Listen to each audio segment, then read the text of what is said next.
I kind of approach happiness. My general belief on happiness, it's a product of our environment. And we know this when we follow unhappy people from places like the Soviet bloc countries to Copenhagen, or from unhappy places in Southeast Asia to Canada, which is a very happy country. Yeah. Their gender doesn't change, their sexual orientation doesn't change, their health doesn't change much, their education doesn't change much. But within 1 year, they can experience or report a doubling of their happiness. I know of no other drug or intervention other than perhaps Mind Up that can double your happiness.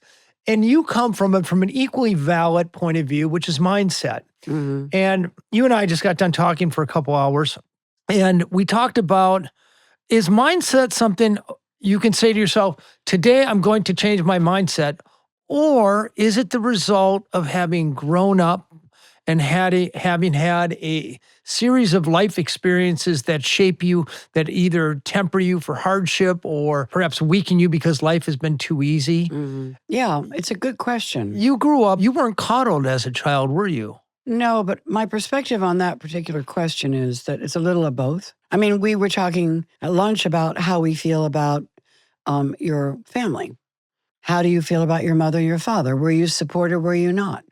Do you really know or remember what that feeling of love felt like, or being tucked into bed knowing you're safe and that somebody loves you unconditionally no matter what? I think those are things that we can hearken on if we're lucky enough to have had them in our life. But I do know, because I became very, very depressed, very anxious over a period of my life when I was just becoming successful. It was very, very hard for me. I actually couldn't figure out who I was. I was frightened. And when you are someone who's happy by nature and knows that they have a lot of stabilization in their own growing up years, I had a fantastic. But I did have memory of the feeling, and the somatic feeling, which is the emotional feeling, of what it was to be loved and cared for. But something happened to me and to my brain. I couldn't go into public. I was having panic attacks. I didn't know where they came from. Every time I walked into a place or a restaurant or wherever, I'd want to vomit. Wow. How old were you at this point? I was 22. So, we don't know. And there's a lot of people, I believe, that might be listening that also feel these, what you call panic attacks. So the question there is, what did I do? Right? Because I, at 11 years old, made a statement. People ask me, Goldie, what do you want to be when you grow up? Do you want to be a ballerina? Do you want to be whatever? And I used to say to them, no, I just want to be happy. And that is the truth. And I even thought to myself, what a funny thing to say. And I watched their faces. But I really did. Wow, that's prescient for an 11-year-old. I wanted to be happy.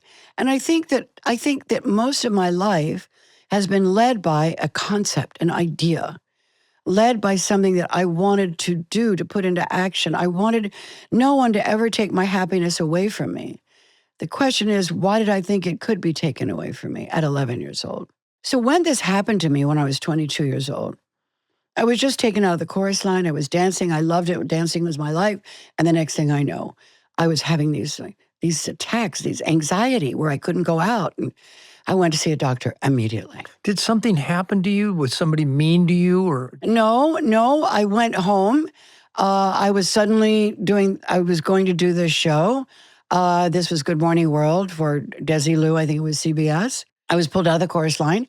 And then after I had, done a few things, but I hadn't done any acting yet on the show, they wanted me to go, like the upfronts today, where you go out there and you do your show, you talk about your show.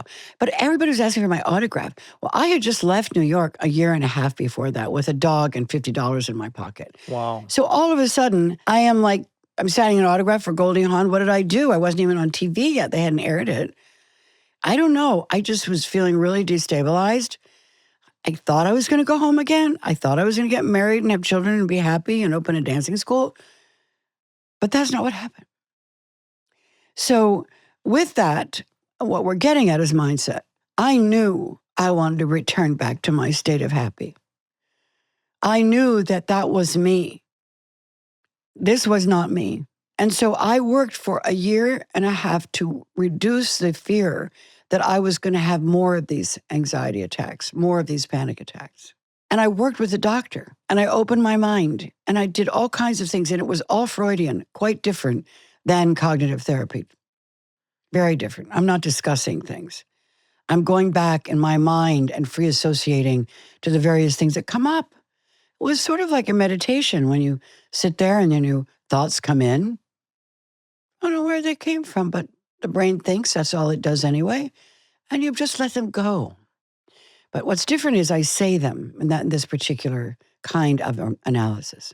Cutting to the chase, 8 years later was my last day with this doctor. And the reason is because I was learning much more about my psyche, more about other psyches, understanding not so much the brain, but my psychology, and also forgiveness, things that we learn to do after time, hopefully. So when you say, is it a mindset? I wake up and I have stress in my life. I've got a program that I want more children in the whole wide world to have. And those are very difficult ambitions.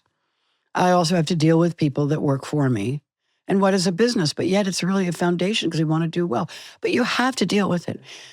That's where we go. We're stressed. You wake up in the morning and our brain is negative biased.